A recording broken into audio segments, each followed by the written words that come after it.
Hello, today we're going to look at my two DR650s. This is a 93, that is a 90. They're both over 30 years old, and the big question that I think a lot of people have is it worth it to buy an older dual sport? Right now, the dual sport market's full of these huge, monstrous, powerful motorcycles, and it's a quite expensive game to get into. These bikes from the era mid-80s to 2000 are fairly cheap, and they're not really far off. These are both about 350-pound bikes. They both make about 40 horsepower. They'll tug you anywhere through the desert. They've got a long history of Paris to Dakars, enduro races, dual sport races. They're a little heavy, but they are definitely not something to overlook when you look. If you looked at either one of these motorcycles, I probably have maybe $1,500 into each one of these. Gauging that against a brand new Duke 690 at $7,000 or $8,000 or $10,000, that's a lot of money. Even an XR650, you're looking at probably right in the ballpark of $7,500. So will this do the same job? Absolutely. Will it do it well? Absolutely. There's some things you got to look at when you're thinking about these. Like most old bikes, this is a 30-something-year-old bike. Cables, bearings, lubrication, shocks. The shocks were crap when they were new. I've got a YSS XR600 shock I'm putting on this one. The XRs had a lot heavier spring. I have a factory XR600 shock on that one, and it does fantastic. Fork springs, fresh seals, rubber. You're going to look at, they're going to have a lot of nicks and bumps because they were off-road, as you can see with, say, the tank on the 1990. I bought this and this was smashed almost completely, and there's probably a pound of Bondo in the damn thing. It's going to have rust and nicks and stuff like that, but none of this causes a problem for what you want to use them for. And the good thing about these two, at 350, they would be considered light. And when you look at an Africa Twin, which is a completely different bike, or a DL1000 or a DL650, these are just kind of what they are. They do wheelies well, they jump over bumps, and they can eat any fire road you want to.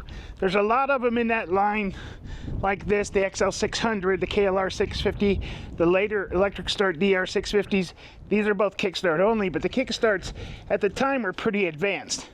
So you basically bring them into a certain point, and you have an automatic decompression that will decompress it, and then it makes it easier to start. Once you get used to it, it's very easy to start. They're a little tall.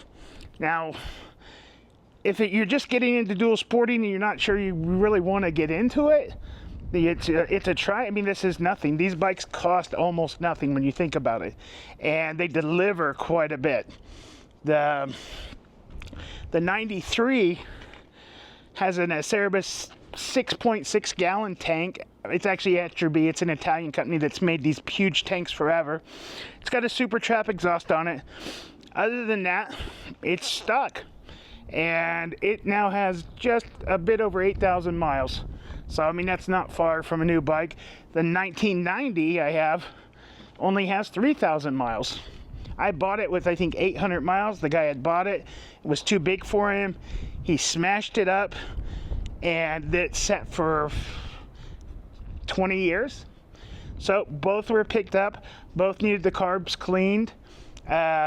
Both need rubber. I mean, you look at some of the dents in the wheels and all that. They're not the prettiest things in the world, but a dent in the wheel of this is not like a dent in the wheel of a late model sport bike. It doesn't really care. Your top speed on this running around is probably about 75 miles per hour. You can churn it up to, say, 85 or 90, but you're really hurting a bike at that point, and there's no point in it whatsoever. So would I buy a used dual sport if I knew I could do the work on it, or if I wanted to do the work on it? Absolutely. The money you'll save is unreal, and the fun factor is almost exactly the same. There's literally another good thing about these two. Most of these were inspired by the Paris to Dakar rally races that started in Paris and went all the way to Dakar, Africa.